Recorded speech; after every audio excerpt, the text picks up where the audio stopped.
our hymn devotion for Sunday, December 13th. We are going to be looking at one of the most popular and familiar Advent hymns, O Come Emmanuel. Hopefully our devotion today will provide you with a little bit of background and context to help you gain a deeper appreciation of this text as we sing it on Sunday and in future years. You may know from singing this hymn previously that it has 7 verses, and each of the verses uses a name for Jesus that is taken from one of the Old Testament prophecies of his coming. This text did appear as an English hymn in the 1800s, but the inspiration for the text dates from a lot older than that. So originally, each of these stanzas were used in a liturgical setting, and I'm going to provide you with a few terms here to help navigate our discussion. Hopefully these are helpful. So from the dates December 17th to December 23rd, 7 days before Christmas Eve, each of these stanzas, the text that they originally come from, would have been used in an evening prayer service, the service of Vespers. And these 7 texts are called the Great O antiphons. So an antiphon is a passage from Scripture, usually, that is sung before a bigger song in the liturgy, and it really seeks to kind of encapsulate an overarching theme of the worship service. So these antiphons were passages that were sung before the singing of the Magnificat. The Magnificat is one of the bigger canticles or songs in the service of Vespers, and you may know that that's Mary's song, the song from Luke 2 that Mary sings after she finds out that she's going to give birth to Jesus. So these great O antiphons have been handed down to us in the form of our hymn, hymn 211. And if you follow my online devotion, you can also click a link to read the actual original text of these antiphons. Sometimes the wording is a little bit different or interesting to see what our translator and what our hymnal took from those texts. So anyways, when I was thinking about these 7 antiphons, which I have sung many times, much like you, I realized that I didn't have a very clear idea of where these prophecies are in Scripture. So I'd like to walk through all 7 with you, and fortunately we're going to be singing all 7 this coming Sunday. We're going to split it up. We're going to do 4 stanzas at the beginning of the service and then 3 at the end. But I would love to, with you today, take a look at all of the different names for Jesus and see where these prophecies fit in Scripture and kind of what the theme of each of these names is. What different things do they tell us about Jesus? So let's get started. The first stanza, O come Emmanuel. Emmanuel is our focus word. This is the antiphon actually for December 23rd, so it's the last antiphon, but our hymn moves it to the beginning, so that's kind of interesting. The name Emmanuel is first found in Isaiah 7:14, but you'll see on the screen I have Matthew 1:22-23, so this is the fulfillment of the prophecy, and it also quotes the entire verse from Isaiah. All this took place to fulfill what the Lord had spoken by the prophet. Behold, the virgin shall conceive and bear a son, and they shall call his name Emmanuel, which means God with us. The next stanza then does start at the beginning of the antiphons with, O wisdom, come thou wisdom from on high. So this is for December 17th. The term wisdom, its use for Jesus, goes all the way back to the book of Proverbs chapter 8. And in Proverbs chapter 8, the name wisdom is given to God the Son, to distinguish him as different from God the Father, but to show that they were both present at the creation of the world. I'd love for you to read Proverbs 8 on your own. The reason that we can read Christ into that Old Testament passage is actually because Paul did so in his letter to the Corinthians, the first letter to the Corinthians.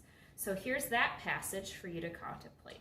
For Jews demand signs, and Greeks seek wisdom, but we preach Christ crucified, a stumbling block to Jews and folly to Gentiles, but to those who are called, both Jews and Greeks, Christ the power of God and the wisdom of God. The next stanza starts, O come, great Lord of might. And these words are kind of a paraphrase. In Latin, this antiphon is addressing Jesus as Adonai. So Adonai was the Hebrew word for Lord that was often substituted in the Bible when they didn't want to use God's revealed name of Yahweh. So they had a very reverent view towards God and towards the use of his name. So often we'll see the word Adonai where it would have been Yahweh, but for reverence sake, they used this other word that also means Lord. And it's usually kind of associated with the kingly nature of God. But here, if you look at the stanza, you'll see that there's a lot of references to Moses and to the burning bush. So actually, this stanza does focus on Jesus being part of the triune God, being part of Yahweh, God's revealed name. And the text of the stanza refers to two episodes in particular from Moses' life. When God revealed his name, Yahweh, at the burning bush, and then when God appeared to Moses on Mount Sinai for the giving of the Ten Commandments. So we know from the Old Testament that if God actually appeared to humans, the humans would die because no one can see God and live. That's from Scripture. So traditionally, both these stanzas, when God appears to Moses, we view that as the pre-incarnate Christ appearing to Moses. So Jesus, before he became man, appeared to Moses because we can see Jesus and live by the grace of God. It's a really interesting theological take on that text, and then that's used in this stanza, all in the word Adonai, and then the episodes from Moses' life. Next up, pretty familiar one, O come thou root of Jesse's tree. This is the antiphon for December 19th. So the passage from Isaiah on your screen is where we get the phrase, the root of Jesse. There are different translations of this or different parts of Scripture that talk about Jesse, but the main thing is that Jesus is from the line of David as the Messiah. He comes from the tribe of Judah, the line of David. Obviously, Jesse was the father of David. Next up, O come thou key of David.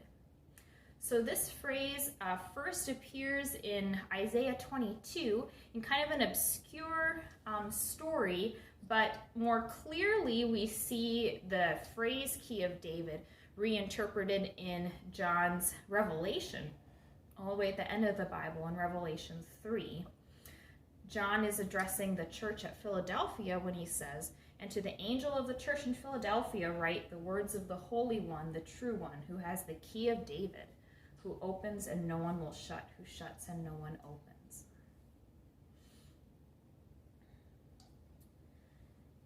The last two stanzas, I think it's interesting that the phrases day, spring, and desire of nations, those are both only found in the King James Version of the Bible. So it's that version is such a beautiful poetic version. Often at funerals you'll hear the version of Psalm 23 from the King James with all the leadeths and drinkeths and all of those kinds of words. So these are really beautiful words that are translated differently in our modern versions of the Bible. So I'll try to mention a few of those different translations so we don't gloss over them. So day spring, that word in the King James Version of the Bible is found in the Benedictus, which is the song that Zechariah sings, again in the Gospel of Luke at the birth of John the Baptist. And when I sing the Benedictus at St. John's, usually it's translated the dawn from on high.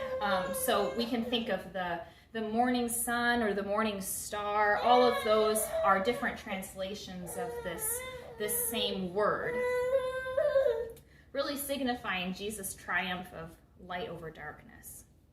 Okay, and then last antiphon, Desire of Nations. Again from the King James, this phrase is taken from the prophet Haggai. And what's neat about this passage that you'll see is that it really matches up with the hymn text when it emphasizes that the coming of Jesus as the desire of nations also brings peace. And I will shake all nations, and the desire of all nations shall come. And I will fill this house with glory, saith the Lord of hosts. The glory of this latter house shall be greater than the former, saith the Lord of hosts. And in this place I will give peace, saith the Lord of hosts. Thank you for exploring this text with us. We're glad to have dived more deeply into it, and I hope that all of this scripture gives us a greater appreciation of not only the liturgical setting where this text originally came from, but also all of these different dimensions of the coming of our Messiah this Advent season. God's peace.